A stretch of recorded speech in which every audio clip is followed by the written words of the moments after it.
TR9 TV నేను మేఘన బులెటిన్ల ముందుగా హెడ్లైన్స్ చూద్దాం. GDK2 ఇంక్లైన్ గేట్ మీటింగ్ కి హాజరైన ఎమ్మెల్యే. మున్సిపల్ ఎన్నికల్లో అత్యధిక స్థానాలు బీజేపీవే. పార్టీ ఫిరాయింపులపై రాజ్యాంగాన్ని అపహాస్యం చేస్తున్నారు. కొమరవెల్లిలో ప్రారంభమైన మల్లికార్జున స్వామి బ్రహ్మోత్సవాలు. రామలింగేశ్వర స్వామిని దర్శించుకున్న ఎమ్మెల్యే. ప్రతి అమావాస్యకు అన్నదానం చేస్తున్న సభ్యులు. లక్ష్మీనారాయణ స్వామి గుడి ముందు అసౌకర్యంగా ఉన్న గుంతలు. ఎంపీ యూపీఎస్ పాఠశాల HM వి వెంకటేశ్వర్లు సస్పెన్షన్.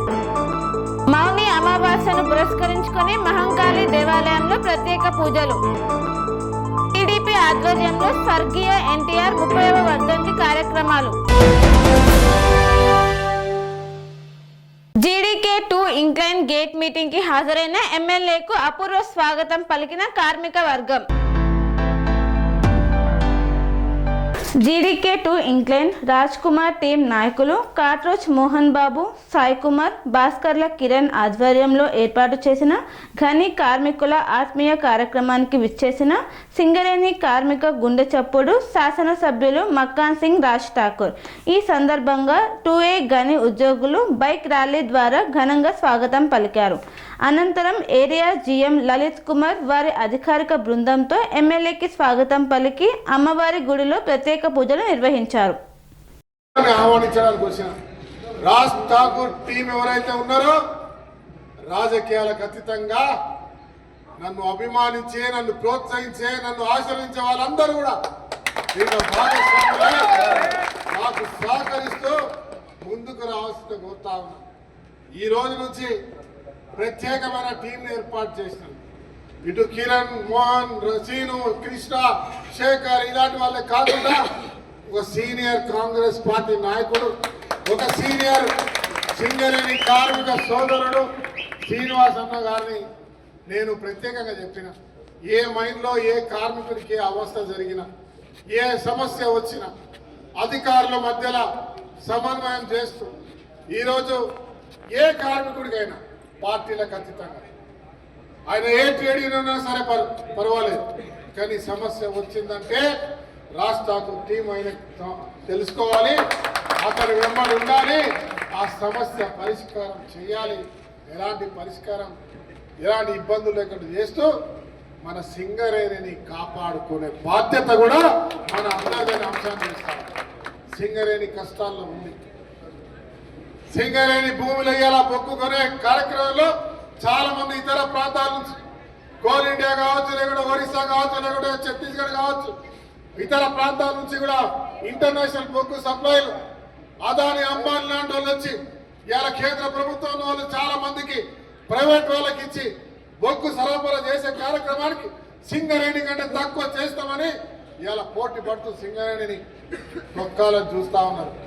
కబద్దారని చెప్తా ఉన్నా, వాళ్ళకి ఎవరైనా ప్రైవేట్ వాడు వస్తే తోలు తీస్తాం.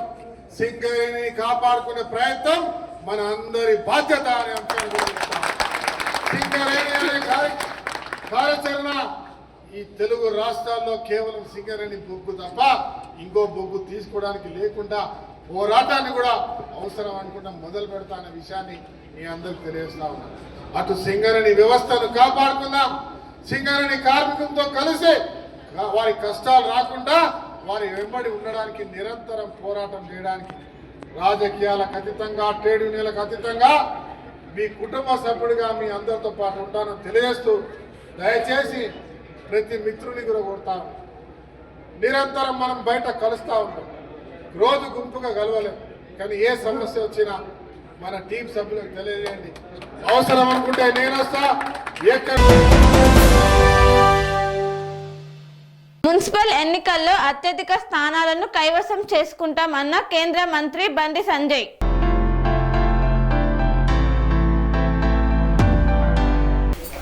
రాబోయే మున్సిపల్ ఎన్నికల్లో కాంగ్రెస్, మజ్లిస్, బీఆర్ఎస్ కుట్రలను చిత్తు చేసి అత్యధిక స్థానాలను కైవసం చేసుకుంటామని కేంద్ర మంత్రి బండి సంజయ్ అన్నారు.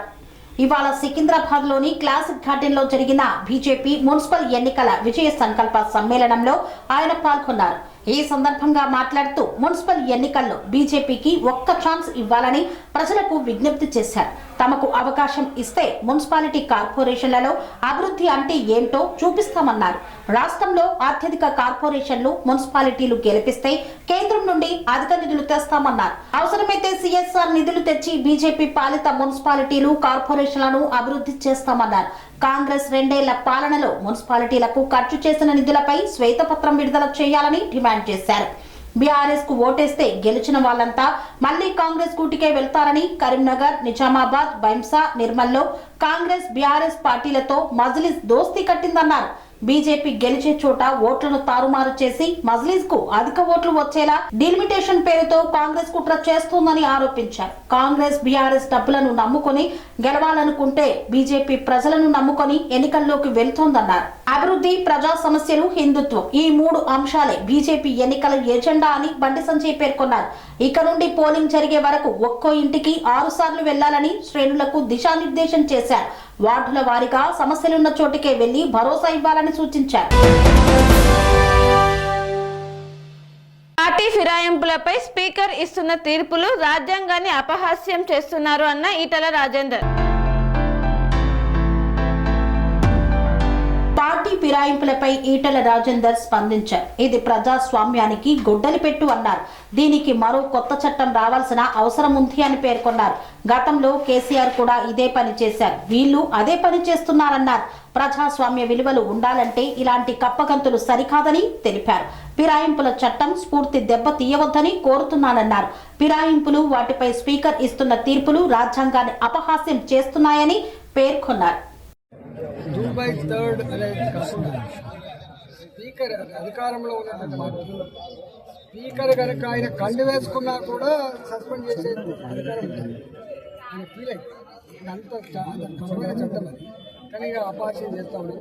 దీనికి మరో చట్టం రావాల్సినటువంటి ఒక పార్టీలో గెలిచి ఇంకొక పార్టీలో కొనసాగడం, వాళ్ళతో సహవాసం చేయడం అనేది ప్రజాస్వామ్యానికి గుడ్డలి పెట్టు. స్పీకర్లకు అపారమైనటువంటి గతంలో కేసీఆర్ గారు కూడా చేసినట్లే 2014లో కూడా ఆనాడు అదే పని చేసిన కేసీఆర్ గారు, 2019లో కూడా గదే పని చేసిన కేసీఆర్ గారు, ఇవాళ గదే పని చేస్తారు. ఏదా రాజా అన్నట్టుగా ఉన్నది. ఆ రాజు కట్టేవాడు ఈ రాజు కట్టేవాడు మంచిది కాదు. రేపు ఈ గతి వాళ్ళకి మళ్ళీ పట్టే అవసరం. ప్రజాస్వామ్యంలో విలువలు ఉండాలంటే, ప్రజలు దాన్ని విశ్వసించాలంటే ఒకటే పార్టీ కలిసి వాళ్ళు ఒకటే పార్టీ ఉండాలి తప్ప ఇట్లాంటి కప్పగంతులు లెక్క వేసే పద్ధతి ఉండద్దని ఆనాడు ఏ చట్టం అయితే వచ్చిందో ఆ చట్టం స్ఫూర్తిని దెబ్బతీయద్దని చెప్పి కోరుతున్నాను. నేను సికింద్రాబాద్ చరిత్రకు కానీ దాని గ్లామర్కి కానీ దాని గొప్పతనానికి కానీ వ్యతిరేకం కాదు. కానీ వాళ్ళ మల్కాగిరి కార్పొరేషన్ ఏర్పడిన తర్వాత మల్కాగిరి పేరుని మార్చండి, దాని స్థానంలో వేరే పెట్టామని చెప్తుంది.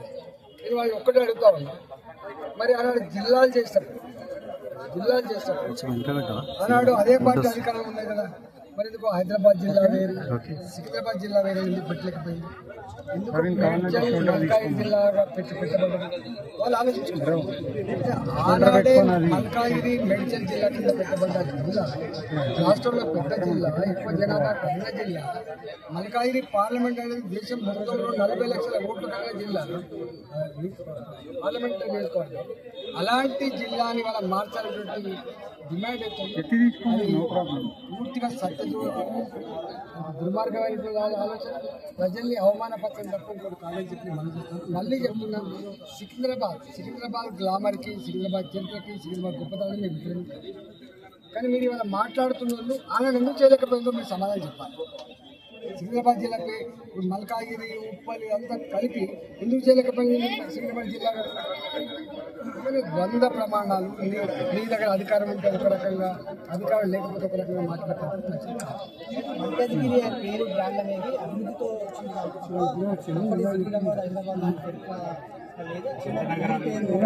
అప్పుడు ఎందుకు అదే అంటున్నా.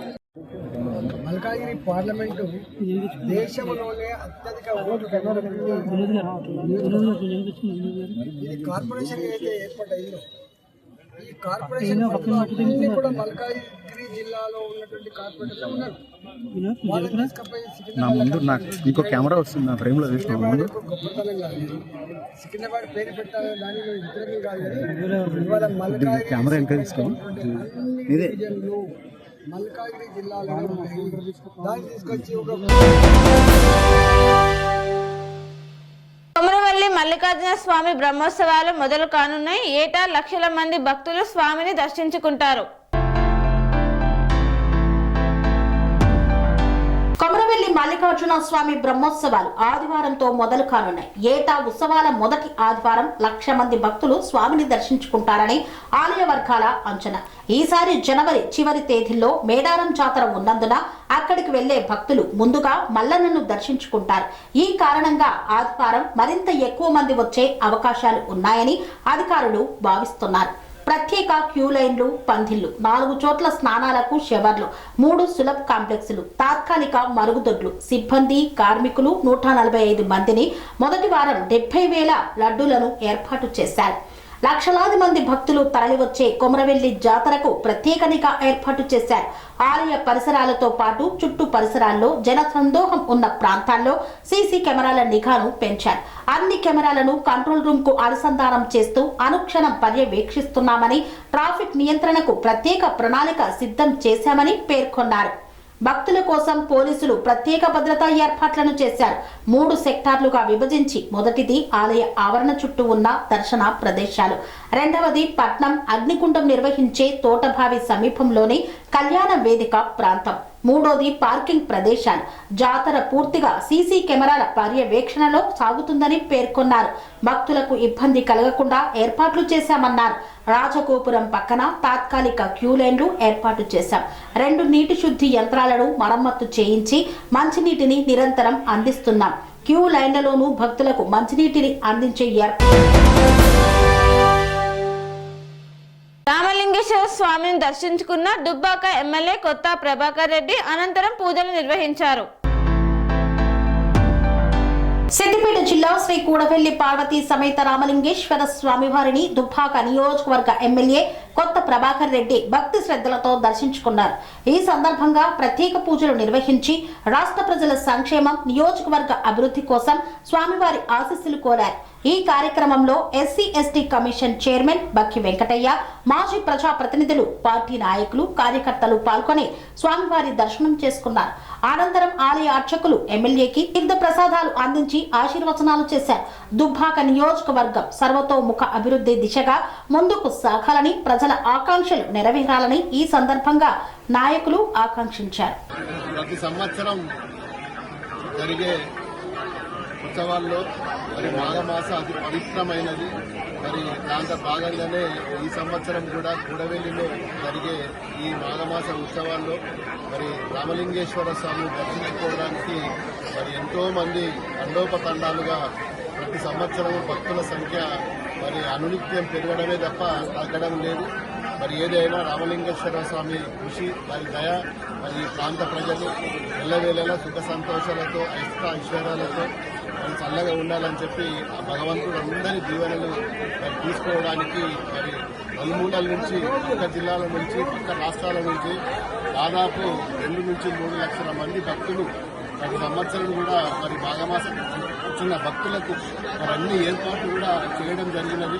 ఎక్కడ కూడా అసౌకర్యాలు కలగకుండా మరి అన్ని విధాల మరి పోలీసు యంత్రాంగం కానీ, ప్రభుత్వ అధికారులు కానీ అన్ని విధాల ఏర్పాట్లు కూడా ఈ సంవత్సరము బాగా జరుగుతున్నాయి. మరి భక్తులు వచ్చి మరి స్వామివారి ఆశీర్వాదం తీసుకోవాలని చెప్పి మరి భగవంతుడు.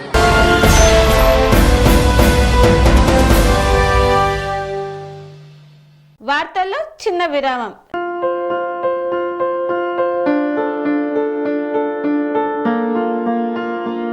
సంస్కృతి, సంప్రదాయం, ప్రేమ, ఆప్యాయత, రాజసం ఉట్టిపడే వేడుకలకు అనువైన ప్రదేశం ఎంఎల్ఎన్ కన్వెన్షన్ హాల్. కని విని ఎరుగని రీతిలో జరిగే మీ ఇంటి కళ్యాణ వైభోగానికి అందమైన కళ్యాణ వేదిక ఎంఎల్ఎన్ కన్వెన్షన్ హాల్.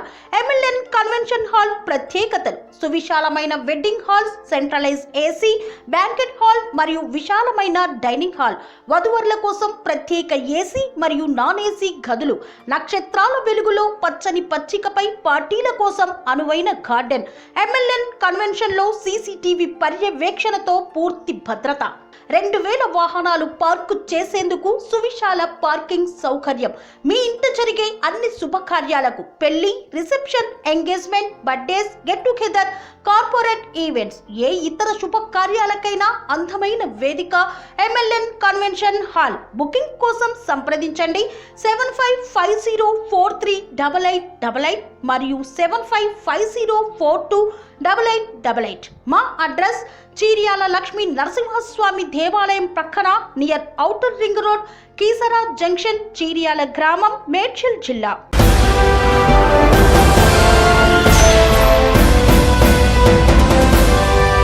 తిరిగి వార్తలకు స్వాగతం.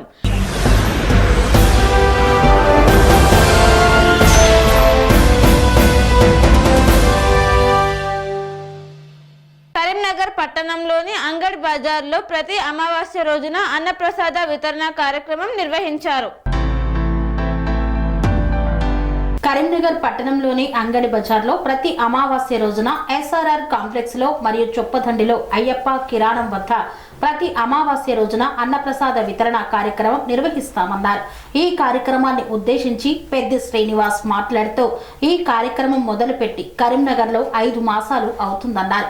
చొప్పదండిలో 2 నెలలు అవుతుందని పేర్కొన్నారు. ఈ కార్యక్రమం నిరంతరంగా కొనసాగుతుందన్నారు. ప్రతి అమావాస్య రోజున ఇందులో 153 మంది సభ్యులుగా ఉన్నామని, ప్రతి అమావాస్య రోజున అన్నప్రసాద వితరణ కార్యక్రమాన్ని తప్పకుండా నిర్వహిస్తున్నామన్నారు. మానవ సేవే మాధవ సేవ అని భావించి ఈ కార్యక్రమాన్ని నిర్వహిస్తున్నట్లు తెలిపారు. ఈ కార్యక్రమంలో గుడిసె వీరేశం, పెద్ది శ్రీనివాస్, కైలాస్ కిషోర్, గుండా రవి, సామా మహేందర్, శివ వెంకన్న, కోసనగొట్టు శ్రీధర్, పాత సత్యనారాయణ, నాగభూషణం తదితరులు పాల్గొన్నారు. జై వాసవి. నా పేరు గుండా గోపాల్. ఈ కార్యక్రమము ఇన్స్పైర్ అయ్యి నేను ఈ మంత్ కొత్తగా మెంబర్గా జాయిన్ అయినాను. ఇది 5 మంత్స్కి వెళ్ళి కంటిన్యూగా జరుగుతుంది. ప్రతి అమావాస్య రోజు జరుగుతున్నది. ఈ కార్యక్రమం ఇలానే ప్రతి నెల చేస్తారని అనుకుంటున్నాం. ఖచ్చితంగా చేస్తాము. వైశ్యుల అందరు ఎవరైనా కూడా సేవాభావం ఖచ్చితంగా ఉంటుంది. దానికి నిదర్శనమే ఇది. జై వాసవి. జై వాసవి మాత. జై వాసవి మాత. ఈ అన్నపూర్ణ సేవా సమితి స్థాపించి 5 నెలలు గడిచినది. కరీంనగర్ మరియు 2వ శాఖ చొప్పదండిలో కూడా ఉన్నది. నా పేరు పరమరెడ్డి ప్రసాద్. నేను కూడా ఇప్పుడే ఈ రోజే స్టార్ట్ అయినాను. ప్రతి అమావాస్య రోజున కొన్ని వందల మందికి ఈ అన్నప్రసాద వితరణ కార్యక్రమం కలదు. కావున ఇది నిరంతరం ప్రతి నెల ఇలాగే జరుగుతుంది. సభ్యుల సహకారంతో ఇంకా సభ్యులను మేము చేర్చుకుంటాము. ఈ ఇన్స్పిరేషన్తో సభ్యులు కూడా ఇంకా మిగతా సభ్యులను కూడా చేర్చాలి.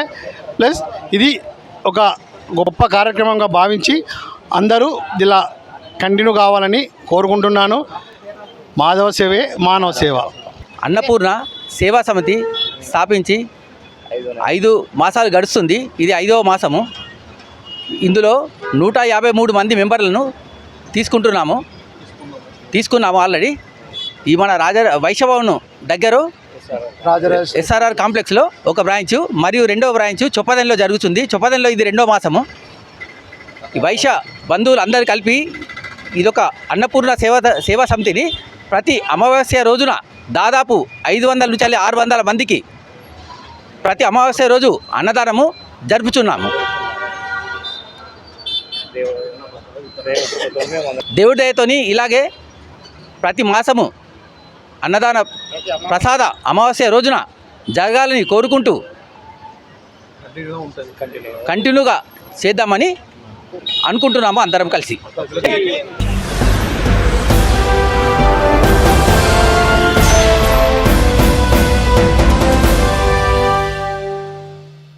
అంతని లక్ష్మీనారాయణ స్వామి గుడి ముందు భక్తులకు అసౌకర్యంగా ఉన్న గుంతలను కూడిపిస్తున్న గట్టు కృష్ణమూర్తి.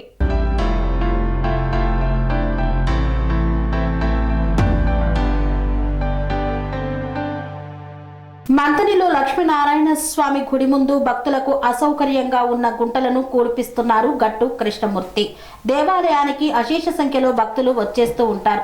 ఈ యొక్క భక్తులు బండ్ల మీదుగా వచ్చేటప్పుడు రోడ్డుపై ఉన్నటువంటి ఆ గుంటల కారణంగా ప్రమాదాలు జరిగి కింద పడుతున్నారని ఆ విషయాన్ని గమనించిన కృష్ణమూర్తి ఆలోచించి భక్తులకు ఇబ్బంది కలగకుండా దాతల సహాయంతో రోడ్డుపై ఉన్న గుంతలను పూడ్పిస్తున్నారు.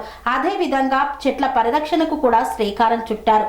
మానవుని మనుగడకు ఆక్సిజన్ ఎంతో అవసరం. ఆక్సిజన్ ను అందిస్తున్నటువంటి చెట్ల పరిరక్షణ కూడా చేయాలని ఈ సందర్భంగా ఆయన చేస్తూ పిలుపునిచ్చారు.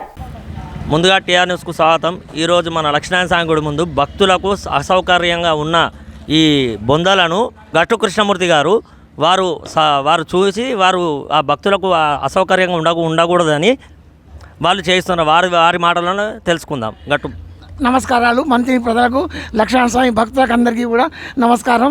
ఇక్కడ భక్తులకు మరియు ప్రయాణికులకు అది హాస్పిటల్కి వచ్చే అంబులెన్సులకు చాలా అసౌకర్యంగా ఉంటున్నదని నేను చూస్తున్నాను.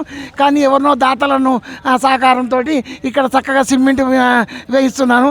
ఇదివరకు గతంలో 2-3 దుక్కులు వేయించాను, అది విజయవంతమైంది. ఇది ఇవాళ చేస్తున్నాను. లక్ష్మణ స్వామి ఆశీస్సులతోటి ఇది కూడా విజయవంతమయ్యి ప్రజలందరికీ మంచిగా సుఖంగా ఉండాలనేదే నా ప్రార్థన తప్ప నాకు గొప్పతనం ఏం అవసరం లేదు. మీ అందరికీ మరొకసారి ధన్యవాదాలు. TR9 టీవీ వారికి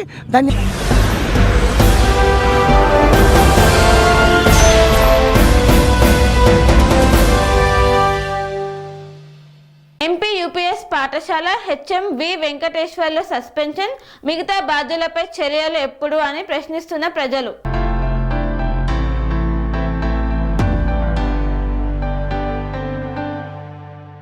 కొమరం భీం ఆసిఫాబాద్ జిల్లా రెబ్బెన మండలం కొండపల్లి గ్రామంలోని ఎంపీ యూపీఎస్ పాఠశాలలో వెలుగులోకి వచ్చిన మధ్యాహ్న భోజన పథకం నిర్వాహకం చివరకు ప్రభుత్వ యంత్రాంగాన్ని బహిరంగంగా నిలదీసే స్థాయికి చేరింది. పేద విద్యార్థుల ఆరోగ్యంతో చెలగాటం ఆడుతున్న దారుణ పరిస్థితులను TR9 టీవీ ఛానల్ ప్రజల ముందుకు తీసుకురావడంతో జిల్లా యంత్రాంగం తప్పనిసరిగా స్పందించాల్సిన పరిస్థితి ఏర్పడింది. TR9 టీవీ కథనం వెలువడిన వెంటనే జిల్లా యంత్రాంగం కదలి విచారణ చేపట్టి కొండపల్లి ఎంపీ యూపీఎస్ పాఠశాల ప్రధానోపాధ్యాయుడు వి వెంకటేశ్వర్లను సస్పెండ్ చేయడం గమనార్హం. పేద కుటుంబాల విద్యార్థులకు పోషక ఆహారం అందించాలన్న ఉద్దేశంతో అమలవుతున్న మధ్యాహ్న భోజన పథకం కొండపల్లి పాఠశాలలో మాత్రం విద్యార్థుల ప్రాణాలతో చెలగాటం ఆడినట్లు మారింది. పురుగులు పట్టిన ముక్కిపోయిన బియ్యంతో భోజనం వడ్డిస్తున్నారన్న విషయం విద్యార్థుల వేదన ద్వారా వెలుగులోకి వచ్చింది. ఈ ఘటనపై TR9 TV channel Komaram Bheem Asifabad జిల్లా ప్రతినిధి డోంగ్రి రవీందర్ కొండపల్లి గ్రామానికి వెళ్లి ప్రత్యక్షంగా పరిశీలించి ఆధారాలతో కూడిన కథనాన్ని ప్రసారం చేయడంతోనే అధికారులు కదిలినట్లు ప్రజలు స్పష్టంగా అభిప్రాయపడుతున్నారు. మీడియా జోక్యం లేకపోతే ఈ నిర్వాకం ఇలాగే దాచిపెట్టేవారా అన్న ప్రశ్నలు ఉత్పన్నమవుతున్నాయి. ఈ నెల 9వ తేదీన పాఠశాలలో వడ్డించిన అన్నంలో తీవ్ర దుర్వాసన రావడంతో విద్యార్థులు తినలేని పరిస్థితి ఏర్పడింది. విషయం గ్రామస్తులకు తెలియడంతో వారు పాఠశాలకు చేరుకొని బియ్యం బస్తాలను పరిశీలించగా అందులో పురుగులు స్పష్టంగా కనిపించాయి. పేద విద్యార్థుల పల్లెంలో పడాల్సిన అన్నం ఇలా పురుగులతో నిండిపోవడం చూసి గ్రామం ఒక్కసారిగా ఆగ్రహంతో రగిలిపోయింది. గ్రామస్తుల ఆరోపణల ప్రకారం ఇది ఒక్కరోజు జరిగిన తప్పిదం కాదు. గత ఏడాది కాలం బియ్యం నిల్వల నిర్వహణలో తీవ్రమైన నిర్లక్ష్యం కొనసాగుతుందని పేర్కొన్నారు. నాణ్యతా తనిఖీలు, అధికారుల పర్యవేక్షణ పూర్తిగా విస్మరించబడ్డాయని, చెడిపోయిన బియ్యాన్ని తొలగించాల్సిన బాధ్యత ఉన్నా అదే బియ్యంతో భోజనం వండారని ఆరోపిస్తున్నారు. ఇక ఈ విషయాన్ని ప్రశ్నించిన విద్యార్థులను బెదిరించారన్న ఆరోపణలు రావడం పరిస్థితిని మరింత భయానకంగా మార్చింది. విషయం బయటపడగానే పురుగులు పట్టిన బియ్యాన్ని ఎలాంటి అధికార అనుమతి లేకుండా గ్రామ సమీపంలోని వాగులో పారేసినట్టు గ్రామస్తులు ఆరోపిస్తున్నారు. ఇది కేవలం నిర్లక్ష్యమా లేక నేరాన్ని కప్పిపుచ్చే ప్రయత్నమా అన్న అనుమానాలకు బలం చేకూరుతోంది. ఈ అంశాన్ని కూడా TR9 టీవీ తన కథనంలో స్పష్టంగా ప్రస్తావించడంతో విచారణలో అధికారులు దీనిని నిబంధనల ఉల్లంఘనగా నిర్ధారించారు. జిల్లా కలెక్టర్ వెంకటేష్ దోత్రే ఆదేశాలతో జరిగిన విచారణలో పలు సంచలన నిజాలు వెలుగులోకి వచ్చాయి. పాఠశాలల్లో ఉండాల్సిన 10.5 క్వింటాళ్ల బియ్యం నిల్వకు గాను కేవలం 2 క్వింటాళ్లే మిగిలి ఉండటం తీవ్ర అనుమానాలకు తావిచ్చింది. మిగిలిన 8.5 క్వింటాల బియ్యం ఏమయ్యాయన్న ప్రశ్న ఇప్పటికీ సమాధానం లేకుండానే ఉంది. హెచ్ఎం సస్పెన్షన్ కానీ ప్రశ్నలు మిగిలే ఉన్నాయి. విచారణ నివేదిక ఆధారంగా ప్రధానోపాధ్యాయుడిని సస్పెండ్ చేయడం ఒక కీలక చర్యగా భావించినప్పటికీ ఇది సరిపోతుందా అన్న సందేహాలు. నిల్వల తనిఖీ బాధ్యత వహించిన అధికారుల పాత్ర ఏమిటి? ఇన్నాళ్లు నాణ్యత తనిఖీలు ఎందుకు జరగలేదు అన్న ప్రశ్నలకు ప్రభుత్వం సమాధానం చెప్పాల్సిన పరిస్థితి నెలకొంది. పేద విద్యార్థుల ఆరోగ్యానికి ముప్పుగా మారిన ఈ ఘటనను ప్రజల ముందుకు తీసుకువచ్చిన TR9 టీవీ ఛానల్ పాత్రను గ్రామస్తులు, తల్లిదండ్రులు బహిరంగంగా ప్రశంసిస్తున్నారు. వ్యవస్థలోని లోపాలను ఎత్తి చూపి అధికారులను చర్యలు తీసుకునేలా చేసిన మీడియా బాధ్యతాయుత పాత్రకు ఇది నిదర్శనమని వారు అభిప్రాయపడుతున్నారు. కొండపల్లి ఘటన జిల్లా వ్యాప్తంగా ప్రభుత్వ పాఠశాలల్లో అమలవుతున్న మధ్యాహ్న భోజన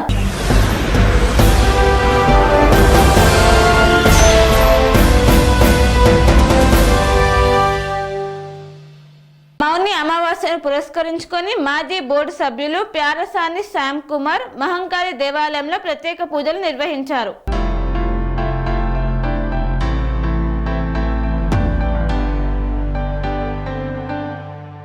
మౌని అమావాస్యను పురస్కరించుకొని మాజీ బోర్డు సభ్యులు ప్యారసాని శ్యామ్ కుమార్ భాగ్యశ్రీల ఆధ్వర్యంలో లాల్ బజార్లోని శ్రీ మహంకాళి దేవాలయంలో అమ్మవారికి ప్రత్యేక పూజలు నిర్వహించారు.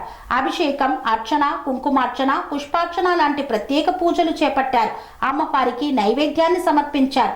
అమ్మవారి భక్తులు యశ్వంత్ కుమార్ పర్యవేక్షణలో మరియు దాతల సహకారంతో అన్నదాన కార్యక్రమాన్ని నిర్వహించారు. ప్యారసాని రాజు, చిన్నన్న, సురేష్, వేణుగోపాల్, అనురాధారెడ్డి, వెంకట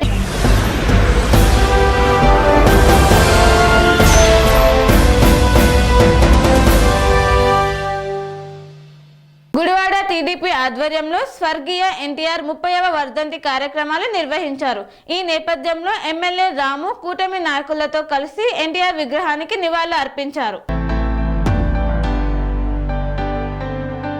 తిరుపతి జిల్లా చంద్రగిరి నియోజకవర్గం పాకాల మండలంలో తెలుగుదేశం పార్టీ వ్యవస్థాపక అధ్యక్షులు నందమూరి తారక రామారావు 30వ వర్ధంతి సందర్భంగా పాకాల చిత్తూరు రోడ్డు కూడలినందు దామల చెరువు కూడలిలో పాకాల ఆర్టీసీ బస్టాండ్ సమీపంలో ఉన్న విగ్రహానికి పూలమాల వేసి ఘన నివాళులు అర్పించారు. టీడీపీ మండల అధ్యక్షుడు బోయపాటి నాగరాజు నాయుడు, టీడీపీ నేతలు, నాయకులు, కార్యకర్తలు. చిత్తూరు పార్లమెంటు టీడీపీ అధికార ప్రతినిధి మందాలపు వెంకటేష్ బాబు, సింగిల్ విండో చైర్మన్ కృష్ణమనేని సావిత్రిలు మాట్లాడుతూ పేద, బడుగు, బలహీన వర్గాల ఆశా జ్యోతి, వారి అభ్యున్నతి కోసం తెలుగుదేశం పార్టీని స్థాపించిన వ్యక్తి నందమూరి తారక రామారావుని కొనియాడారు.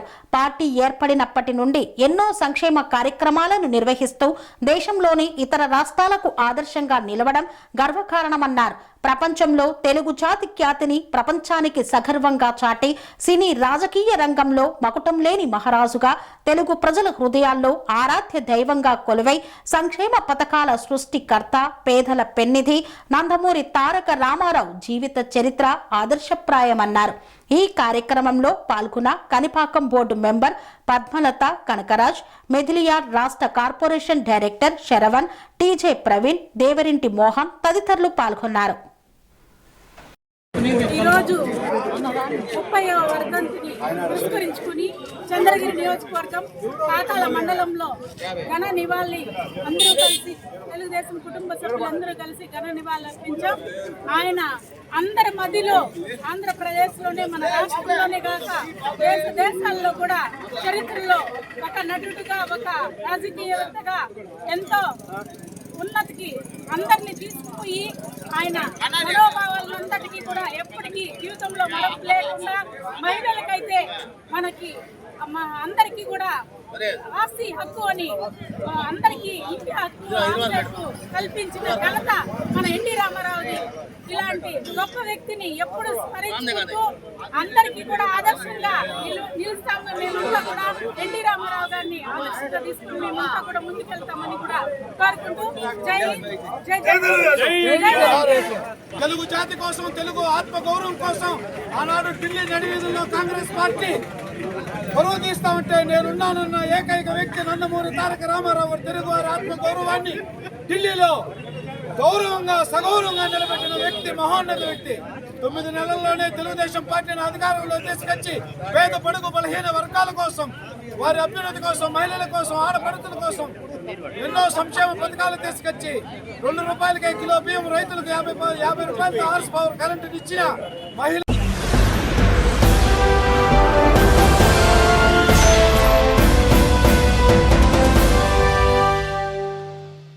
ఇంతటితో వార్తలు సమాప్తం. మరిన్ని అప్డేట్స్ కోసం చూస్తూనే ఉండండి TR9 టీవీ. స్వామి బోధానంద గోసేవ ఆశ్రమం సైథాపూర్. జ్యోతిష్యం, వాస్తుశాస్త్రం మన పూర్వీకులు మనకిచ్చిన వరం. దుర్గాదేవి, కాలభైరవ ఉపాసనతో వాక్సిద్ధి పొందిన శ్రీ శ్రీ బోధానందగిరి స్వామివారు మీకు ఎలాంటి సమస్యలున్నా, వాటిలో ముఖ్యంగా ధన నష్టం, ఆరోగ్య నష్టం, భార్యాభర్తల మధ్య గొడవలు, ప్రేమించుకున్న వారు దూరం అవడం, ఎన్ని సంబంధాలు వచ్చినా పెళ్లి ముడి పడకపోవడం, రోడ్డు ప్రమాదాలు, అప్పుల బాధలు, వ్యవసాయంలో నష్టాలు, పెద్దల మాట పిల్లలు వినకపోవడం, ఆరోగ్య శాంతి, గృహశాంతి, మనశ్శాంతి లేకపోవడం, ఇలాంటి సమస్యలు ఉన్నట్లయితే ఒక్కసారి స్వామీజీని కలవండి. మీ సమస్యలకు తగిన పరిష్కారాన్ని పొందండి. అంతేకాక అన్ని రకాల వ్యాధులకు గోపంచకవ్య మరియు మూలికా వైద్యం చేయబడును. నమ్మకంతో రండి, ఆయురారోగ్యాలతో వర్ధిల్లండి. మా అడ్రస్ స్వామి బోధానంద గోసేవ ఆశ్రమం, సైథాపూర్, వీరభద్రస్వామి గుడి దగ్గర, యాదగిరిగుట్ట. సంప్రదించవలసిన నెంబర్ 9849213754 మరియు 9618034138.